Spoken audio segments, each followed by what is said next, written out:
LawPath's legal education videos. My name is Damon Murdoch and I've been a lawyer for over 10 years in Australia. Today we're going to be talking about distribution agreements. Generally speaking, a distribution agreement is used when someone has goods and they seek to hire someone else in a different territory to sell those goods on their behalf.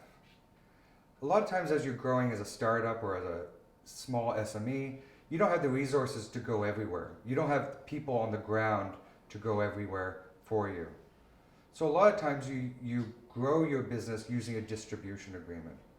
If you have a company based in Brisbane, for example, and you want to expand your business into New South Wales or into Sydney, you might be selling goods in Brisbane, but you don't have the people in Sydney. So you might grant a distribution agreement to someone in Sydney to be on the ground and start knocking on doors and handing out flyers and marketing to local people to sell your good. Now the problem is that you don't want that person to then find another product that's competitive to your product and start selling that instead, because that person has built up a lot of networks based on the product being your product. So the essential clauses normally in a distribution agreement is intellectual property clause, making sure that if you send the packaging stays the same.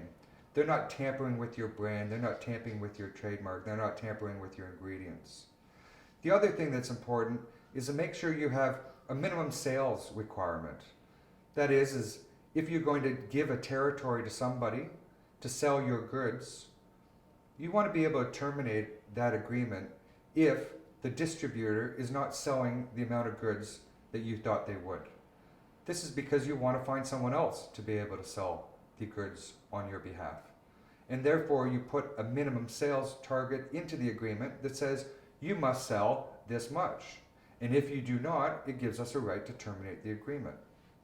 Other clauses to consider is whether you want to do market segregation. That is, you have a distribution agreement where you might grant a distribution to someone in Sydney for hospitals. But you could also give another distributor another product or another distribution agreement for universities. And that way you can actually have a very niche specific distributor dealing with specific territories, but also specific markets.